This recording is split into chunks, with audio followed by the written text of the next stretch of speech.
우리가 사는 이 세상은 지도자가 계속 바뀝니다. 대통령 저희가 새로 뽑았지만 5년 후면 바뀌죠. 또 미국도 4년 후면 바뀌고, 아무리 독재자들이라도 20, 30년 할지는 모르겠지만 결국은 바뀝니다. 그렇죠? 세상의 왕들은, 지도자들은 계속해서 바뀌죠. 그러나 바뀌지 않는 분, 만왕의 왕이신 분이 계십니다. 바로 예수 그리스도. 주님은 변함이 없으십니다. 어제나 오늘이나 동일하신 분. 여러분, 세상 나라도 1000년을 간 나라가 있을까요? 대한민국은 이제 몇 년 됐죠? 80년, 47년에 우리가 건국을 했으니까 광복을 45년이니까 한 80년 됐다고 생각할 수 있죠. 과연 우리 대한민국이 1000년을 갈 수 있을까? 모르는 일이죠. 우리 한반도에서 1000년을 갔던 나라가 하나 있습니다. 혹시 맞히실 수 있을까요? 네, 신라가 1000년을 갔죠. 경주 가면 1000년 고도 이런 이렇게 표가 있는데, 우리나라에서는 신라가 1000년을 간 유일한 나라죠. 조선왕조도 고려도 500년밖에 못 갔죠. 서양 역사에서 1000년을 간 나라가 있을까요? 중국에서는 많은 왕조가 있었습니다. 근데 대부분 100년, 200년 가다가 나라가 망했죠. 그런데 로마는 1000년을 갔습니다. 물론 중간에 나라가 두 개로 쪼개져서 동로마, 서로마 나눠지긴 했지만 어쨌든 1000년을 갔던 나라들이 있긴 합니다. 그러나 결국은 그 제국도 나라들도 다 사라졌습니다. 그런데 사라지지 않는 나라가 있습니다. 바로 하나님의 나라입니다.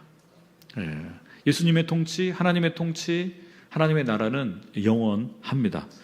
오늘 본문에서 보여주고 있는 그 1000년 왕국이 그 이야기입니다. 우리 1절부터 6절까지를 한번 살펴보기를 원하는데요. 1절부터 3절까지는 1000년 동안 결박당하는 사탄에 대한 이야기가 나옵니다. 또한 4절에서는 1000년 동안 주님과 함께 왕노릇하는 사람들에 대한 구절들이 나옵니다. 우리 4절, 9절만 한번 같이 읽어볼까요? 4절 같이 읽겠습니다. 시작. 또 내가 보자들을 보니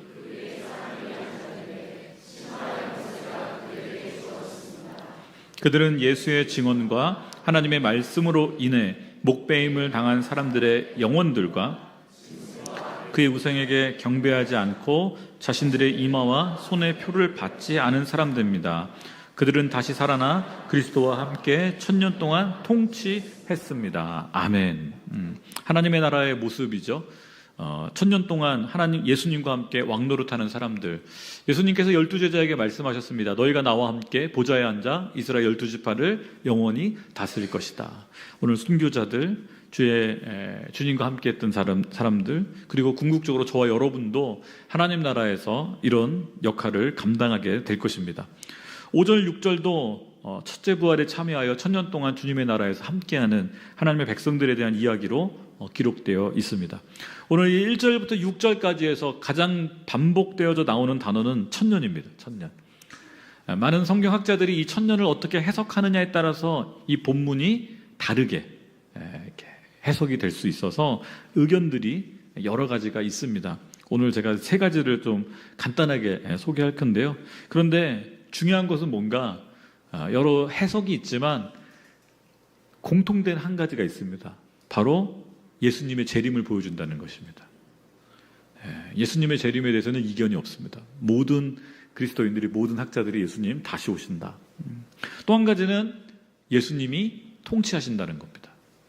예수님은 그죠? 십자가에서 죽으시고 부활하셔서 승천하셔서 뿐만 아니라 하늘 보좌에서 지금도 당신의 몸된 교회를 다스리시며 하나님 나라를 통치하고 있으시죠. 이 예수님의 재림과 통치, 이 두 가지는 모든 사람들이 동의하는 것이죠. 그런데 이 1000년이라는 단어를 어떻게 해석하느냐에 따라서 이 본문이 많이 달라지는데요. 첫 번째로 이제 한 가지 설명드리고 싶은 건 이제 무천년설이에요. 성경학자들 중에 또 종교개혁자들, 우리 아우구스티누스나 칼뱅이나 루터나 이런 사람들은요, 이 1000년에 대해서 이렇게 설명을 했습니다. 표를 한번 보여주시겠어요? 그림을? 네. 이런 거죠. 예수님께서 처음 오셔서 승천하신 이후에, 그리고 다시 예수님께서 오셔서 새하늘과 새 땅이 열리는 이 사이, 이 모든 기간이 1000년이다. 이 1000년이라는 단어를 숫자적으로 보지 않고 상징적으로 봤습니다. 성경에서는 이런 표현을 많이 써요. 하나님께는 하루가 1000년 같고 또는 천천히요, 만만이요 이런 표현을 많이 써요. 그 숫자를 표현한 거는 정확히 1000년이다, 1000명이라는 뜻이 아니라 많다라는 것을 표현할 때 보통 그런 식의 묘사를 합니다. 그래서 무천년설로 이렇게 이해하는 학자들이나 이제 신앙의 선배들은 이 1000년이라는 단어를 숫자로 보지 않고 상징으로 봤습니다. 그래서 예수님의 첫 번째 오심과 두 번째 오심, 다시 재림 사이 이 모든 기간이 1000년 왕국, 저와 여러분이 살고 있는 이 교회 시대, 교회가 바로 하나님의 나라이고 하나님의 통치, 예수님의 통치가 있는 곳이다. 초대 교회에서 섬겼던 많은 감독들이나 루터와 칼뱅도 이거를 이야기했습니다. 두 번째 해석은요, 이제 전천년설이라는 표현을 쓰는데요, 이런 겁니다. 그림이 좀 이해가 쉬운데, 예수님께서 오셔서 승천하신 이후에 예수님께서 이 천년 왕국 전에 오신다. 예수님께서 오신 이후에 천년왕국이 시작된다. 그래서 천년 왕국이 있기 전에 예수님께서 재림하실 거다라고 해석하는 분들이 계십니다. 그런 것들을 해석하셨던 분들은 초대교회에 우리 저스틴이나 이레니우스나 심지어는 아이작 뉴턴, 만류인력의 법칙을 이렇게 설명한 뉴턴조차도 이제 이 것을 지지하고 이렇게 이해를 했죠. 실제로 우리 한국에 100년 전에 왔던 많은 선교사님들은 이 전천년설을 많이 이렇게 설명했던, 또 가르쳤던 분들이 많습니다. 그래서 선교사님들, 또 백투 제루살렘 운동 하시는 분들은 예수님이 오신 이후에 천년왕국이 시작된다라고 설명을 합니다. 이 부분에 있어서도 어떤 분들은 새 예루살렘, 그래서 이스라엘의 회복을 많이 강조하는 분들이 있고요. 솔로몬 성전의 회복을 강조하기도 하고, 근데 어떤 분들은 새 예루살렘, 새 이스라엘이 필요한 것이 아니라 이 교회가 새 예루살렘, 새 이스라엘이다, 확장된 이스라엘이라고 또 표현하는 분들도 계십니다. 세 번째 해석은요, 후천년설입니다. 이게 뭐냐면 예수님께서 오셨다가 승천하시고 나서 예수님께서 다시 오실 텐데, 예수님께서 다시 오시기 전에, 그러니까 이제 후천년은 예수님, 그러니까 천년의 이 왕국이 끝난 때쯤 예수님 오신다. 후천년설을 또 설명하고 주장하는 분들이 있습니다. 종교 대부흥을 일으켰던 조나단 에드워드나 조지 휘필드 같은 이런 분들이 이런 후천년설을 이렇게 해석을 하고 설명을 했었죠. 어떤 게 맞을까요? 네, 잘 모르겠습니다. 주님이 오셔서 확인해 주시지 않을까. 그런데 중요한 것은 뭔가 새 해석이 다를 수밖에 없습니다. 왜냐하면 어디에 포인트를 두느냐에 따라 달라지기 때문에, 천년이라는 것을 숫자로 보느냐 상징으로 보느냐에 따라서 달라지기 때문에. 그런데 중요한 것은 예수님이 다시 오신다는 사실입니다. 중요한 것은 예수님이 통치하신다는 사실입니다.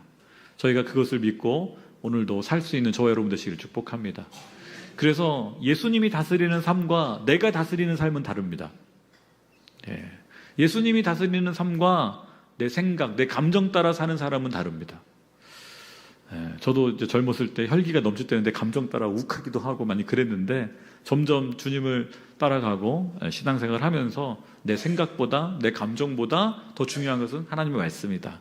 하나님의 말씀에 순복하고 하나님 말씀대로 살아가려고 몸부림칠 때 제 자신이 변화되고, 그리스도의 다스림, 예수님의 다스림, 우리 1:1 양육의 가장 핵심이잖아요. 예수 그리스도가 다스리는 삶, 그것이 조금씩 돼가기 시작해요. 저는 저와 여러분의 삶이, 저와 여러분의 가정이, 또 우리 제주 온누리교회가 그리스도가 다스리는 삶 살 수 있기를 축복합니다. 그럴 때 주님 만날 때, 주님 다시 오실 때 주님이 우리를 향해서 이렇게 말씀하시겠죠. 잘하였도다 착하고 충성된 종아. 그 칭찬하라면 되지 않을까요? 그런 마음으로 저는 오늘도 살아갑니다. 두 번째 구절 7절부터 10절까지는 사탄의 멸망에 대한 이야기가 나옵니다. 사탄은 끝까지 저항하죠. 회개하지 않습니다. 심지어는 자신의 군대를 모읍니다. 오늘 곡과 마곡이라는 이름으로 등장하는 거대한 군대가 하나님의 어떻게 보면 나라에 대항해서 일어나는데요. 9절 말씀, 10절 말씀 한번 같이 읽어볼까요? 9절, 10절 같이 읽을까요? 시작. 그들은 평원으로 올라와 그러나 하늘에서 불이 내려와 그들을 삼켜버렸습니다. 그리고 그들을 현혹했던 마귀는 짐승과 거짓 예언자가 있는 불타는 유황못에 던져졌습니다. 그들은 영원토록 밤낮 고통을 당할 것입니다. 거대한 사단의 군대, 사단을 따르는 악한 무리들의 군대가 하나님의 도성을 포위하고 공격하려고 하지만, 그러나 결론은 어떻게 됩니까? 하늘에서 불이 내려와 그들을 삼켜버리죠. 이 전쟁에서 하나님의 백성, 하나님의 사람들의 역할은 없습니다. 저희가 무기를 준비해서 가나안 정복 전쟁하듯이 할 게 없습니다. 하나님이 하시는 것이죠. 왜요? 이 악한 세력, 마귀와 그를 따르는 자들은 하나님에 대응하기 때문에. 그래서 마치 소돔과 고모라를 멸망시킨 것처럼, 또는 엘리야의 그 기도에 하늘에서 불이 떨어졌던 것처럼 하나님이 친히 불을 내려서 이들을 심판하시고 그들을 불타는 유황못에 던져버리시죠. 마귀와 짐승과 거짓 예언자가 있는 그곳에. 여러분, 이 마지막 반란, 마지막 전쟁은 결국 하나님의 승리, 예수님의 승리로 끝나게 됩니다. 그래서 우리는 이런 소식을 들을 때 두려워할 필요가 없습니다. 주께서 승리하신다. 이미 결론이 난 전쟁이다. 마지막으로 11절에서 15절 구절을 같이 한번 읽도록 하겠습니다. 11절부터 같이 읽을까요? 시작. 또 나는 희고 큰 보좌와 그 위에 앉으신 분을 보았습니다. 땅과 하늘이 그의 얼굴 앞에서 사라지니 흔적도 찾아볼 수 없었습니다. 그리고 나는 큰 사람이든 작은 사람이든 죽은 사람들이 보좌 앞에 서 있는 것을 보았습니다. 책들이 펼쳐져 있는데 또 다른 책 있었습니다. 죽은 사람들이 책들 안에 기록된 대로 심판을 받았는데 그 안에는 그들의 행위가 기록돼 있었습니다. 또 바다는 그 속에 있던 죽은 사람들을 내놓고 사망과 음부도 그 속에 있던 죽은 사람들을 내놓았습니다. 그리고 각 사람은 자기가 행한 것에 따라 심판을 받았습니다. 그러고 나서 사망과 음부도 불못에 던져졌습니다. 이것이 바로 둘째 사망 곧 불못입니다. 누구든지 그 이름이 생명책에 기록되지 않은 사람은 이 불못에 던져졌습니다. 아멘. 보좌에 앉으신 분, 크고 흰 보좌에 앉으신 분 누굽니까? 예수님이시죠. 우리가 믿고 따르는 예수님은 창조주이시며 창조 때에도 계셨고 십자가에서 우리를, 저와 여러분을 대신하여 죽으심으로 우리의 죄 문제를 해결하신 구원자가 되실 뿐만 아니라 장차 재림하셔서 심판자로서 보좌에 앉으셔서 심판하실 주인이세요. 신을 믿지 않는 무신론자들은 이런 표현을 많이 합니다. 죽으면 끝이야. 죽으면 끝일까요? 과연 자신할 수 있을까요? 여러분, 성경은 분명히 말합니다. 죽음 이후에 하나님의 심판이 있다는 것. 심지어는 오늘 본문에 보시면 죽은 자들을 바다가 토해내고 음부가 토해냅니다. 죽은 자들이 하나님의 심판대 앞에서 그들의 지난 삶에 대해서 심판을 받는다라고 말하고 있습니다. 흥미로운 사실은 성경만 이것을 이야기하고 있지 않다라는 거예요. 저는 선교사로 살다 보니까 이제 이슬람 종교를 많이 연구했고 지금도 월요일마다 이슬람 사회와 문화를 가르치고 있습니다. 성경을 가르쳐야 되는데 목사가 선교사님들한테 이슬람 사회와 문화를, 비교 종교학적인 거를 이제 공부를 좀 할 수밖에 없는데요. 이슬람에서도 그렇고요. 심지어는 힌두교에서도 그렇고요. 불교도 그렇고요. 심지어는 이집트의 고대 종교에서도 이 심판에 대한 이야기가 동일하게 다 존재합니다. 신기하지 않나요? 어떻게 거의 모든 종교가 죽음 이후에 사후세계에 심판이 있다라고 말하고 있을까요? 무신론자들이 말하는 것처럼 죽음은 끝이 아닙니다. 죽음 너머에 영적 세계가 있고 우리의 인생에 대해서, 우리 삶에 대해서 재판장 앞에 서는 것이죠. 두려운 것은 그 재판장에 앉으신 분이십니다.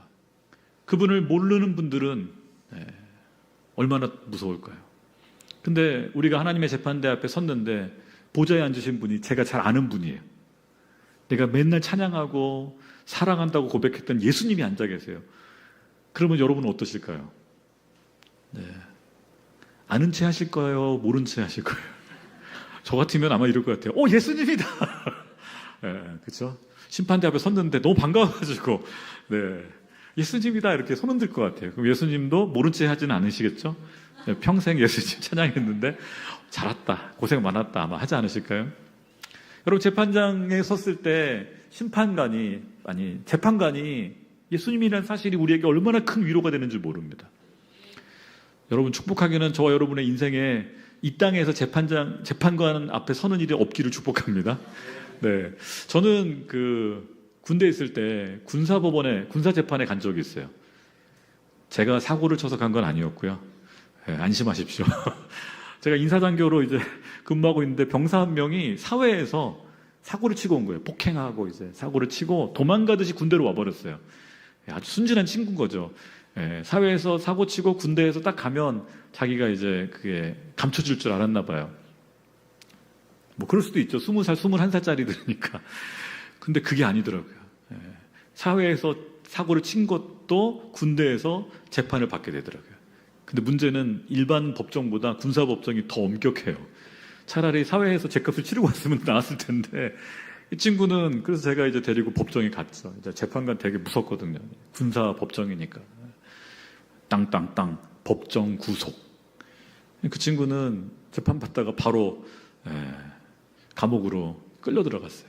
제가 보면서 야, 하나님의 재판, 하나님의 이 법정 앞에 설 때 만약에 땅땅땅 너의 죄를 땅에서 지은 죄가 이만큼이다. 오늘 본문에도 생명책 말고 또 다른 책이 하나 있죠. 우리의 행위가 기록된 책. 너의 행위를 다, 너의 말과 행위를 다 기록한 거, 이 죄값 네가 치러라 하고 땅땅땅 지옥. 끔찍한 겁니다. 그런데 그리스도인들은 어떨까요? 저와 여러분은 어떨까요? 오늘 감사한 것은 뭐냐면 우리의 행위를 기록한 책만 있는 게 아니라 그 옆에 또 다른 책이 하나 있죠. 또 다른 책 곧 뭐가 있습니까? 생명의 책이 있는 거예요. 이 생명의 책에 저와 여러분의 이름이 기록되어 있습니다. 예수님의 보혈로 기록이 되어 있어요. 지울 수 없는 이름으로. 그래서 어떻게 돼요? 저와 여러분의 이름은 생명책에 기록되어 있기에 예수님이 또 다른 책, 이 행위가 기록된 책을 어떻게 할까요? 열어보지 않으시는 거예요. 동이서에서 먼 것처럼 너의 죄를 기억지 않겠다. 아니 저 깊은 바다에 너의 죄를 집어넣어서 기억지 않겠다. 예수님이 뭐라고 말씀하시는가? 생명책에 기록된 저와 여러분의 이름을 보면서 노규석 이 친구의 죄는 내가 십자가에서 다 대가를 치렀습니다. 그래서 어떻게 돼요? 무죄 땅땅땅 천국. 할렐루야. 얼마나 감사한지 몰라요. 예수님이 우리 편이라. 아니, 저와 여러분이 예수님 안에 있기 때문에 이런 은혜를 누리는 것입니다. 이건 세상이 말하는 특혜와 다른 겁니다. 아니 특혜보다 더 큰 거죠. 죄를 묻지 않는 것. 여러분 그럼에도 불구하고 우리가 이 땅에 살면서 우리의 행위가 기록되고 있다는 사실에 대해서는 두렵고 떨린 마음으로 살아야 됩니다. 회개했다고 다가 아니죠. 매일매일 조심하고 죄를 짓지 않도록 우리의 삶을 돌아보아야 합니다. 왜요? 우리의 행위가 기록되고 있기 때문이죠. 현대를 살아가는 우리는 이것에 대한 감각이 있습니다. 특히 한국에서는 곳곳에 CCTV가 있어요. 그렇죠? 우리가 최근에 여러 가지 이제 정치적 사건을 보면서 다 기록이 남잖아요. CCTV로도 있고 문자로도 다 남아있고 영상 기록이 남아있고 그러니까 어떻게 돼요? 이제 거의 박제가 돼가지고 내가 거짓말 해버리면 다 드러나잖아요. 여러분 우리도 천국에 가면 아니 하나님 나라에서 심판대 앞에 설 때 이런 일이 벌어질 텐데 부끄러움 당하지 않도록 이 땅에서 정말 정직하게 하나님 말씀대로 살아갈 수 있는 저 여러분 되시기를 축복합니다. 마지막으로 우리 15절 9절만 한 구절 더 읽고 마치기를 원하는데 15절 같이 읽을까요? 시작. 누구든지 그 이름이 생명책에 기록되지 않은 사람은 이 불못에 던져졌습니다. 여러분 지옥이 있습니다. 생명책에 기록되지 않은 사람은 지옥에 떨어지는 것이죠. 원래 사람이 가야 될 장소가 아니에요. 지옥은 마귀와 짐승과 그 마귀를 따르는 거짓 예언자들이 가야 되는 곳인데 사람들이 예수님을 거절하면 어떻게 돼요? 거기를 같이 가버리는 것이죠. 막아야 됩니다. 예수님을 만나고 그 구원을 받을 수 있도록 우리는 오늘도 복음을 전해야 되고 예수님을 전해야 합니다. 제가 청년부 사역을 할 때 한 청년이 급하게 저한테 전화를 줬어요. 목사님 큰일 났어요. 저희 아버지가 사고를 당하셔가지고 지금 고속터미널 옆에 있는 그 성모병원에 응급실에 있다고 목사님 좀 와주세요 그러는 거예요. 제가 급하게 이제 응급실에 갔는데 그 아버님이 이제 코와 입으로 피를 다 흘리시면서 산소 마스크를 하긴 했는데 그냥 피가 계속 이렇게 난 상태로 동공도 거의 이제 풀려가시고 의식을 계속 잃고 계시는 상태였어요. 면회할 수 있는 시간은 5분 남짓밖에 안 되는 시간이었어요. 제 입장에서 그 청년이 그러더라고요. 저희 아버님은 교회를 한 번 다니신 적이 없으세요. 예수님 모르세요. 아버님 이렇게 돌아가시면 지옥 같은데 어떡해요?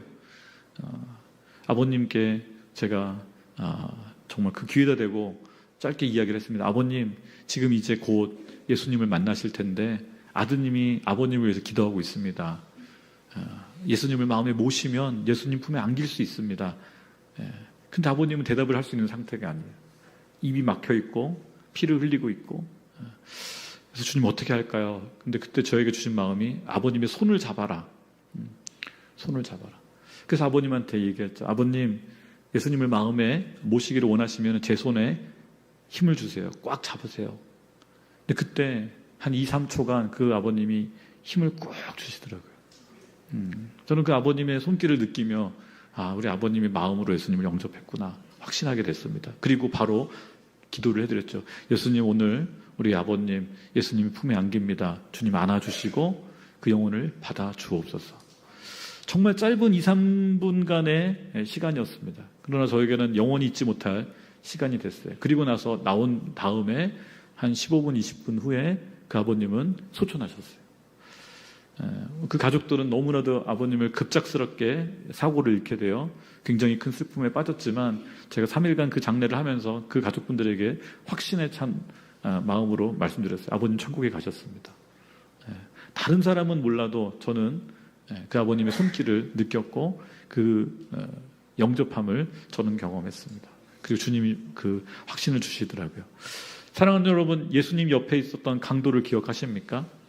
죽어가는 순간에 본인의 죄를 회개한 적도 없고 세례를 받은 적도 없고 그냥 예수님께 당신 나라에 갈 때 나를 기억하소서, 단 한마디 나를 기억해 달라고. 그런데 예수님이 약속하시죠. 네가 오늘 나와 함께 낙원에 있을 것이다. 우리 주님은 은혜롭고 자비롭고 노하기를 더디하시는 주님은 누구든지 주의 이름을 부르는 자는 구원을 하겠다고 말씀하십니다. 우리가 비록 말로 못해도 입으로 예수님이라는 고백을 못할지라도 단 손만 잡고 자신의 의지를 표현했을 때 주님은 그 영혼을 받아주시는 분이십니다. 한 분도 지옥에 가는 걸 주님 원하지 않으세요. 악인이 회개하고 돌아오는 걸 기뻐하시는 하나님이라고 말씀하셨습니다. 내가 악인이 죽는 것을 기뻐하겠느냐? 악인이 지옥에 가는 것을 기뻐하는 줄 아느냐? 그렇지 않다. 그가 돌아와 살기를 원한다. 사랑하는 여러분, 마지막 심판대 앞에 우리뿐만 아니라 우리의 사랑하는 가족, 친척들이 설 텐데 그들이 호흡이 끊어지는 순간까지라도 예수님 만날 수 있도록 저와 여러분이 기도하고 예수님을 소개해 줄 수 있는 저와 여러분 되시기를 축복합니다. 이 시간 같이 기도하기를 원합니다. 같이 기도할 때 하나님 나라, 예수님의 통치, 예수님의 다시 오심, 그리고 하나님의 심판대에 설 때 주님, 우리가 하나님의 사람들로 서 있을 수 있음에 감사합니다. 우리를 구원해 주심에 감사합니다. 그러나 우리뿐만 아니라 우리의 가족들, 우리의 친척들, 우리의 친구들, 그들도 이 심판대 앞에 설 때 죗값을 치르는 자들이 아니라 예수님의 이름으로 구원을 맛보고 함께 천국에 들어갈 수 있도록 주여 인도하여 주옵소서. 그렇게 역사하시고 긍휼을 베푸실 예수님의 이름으로 기도하였습니다.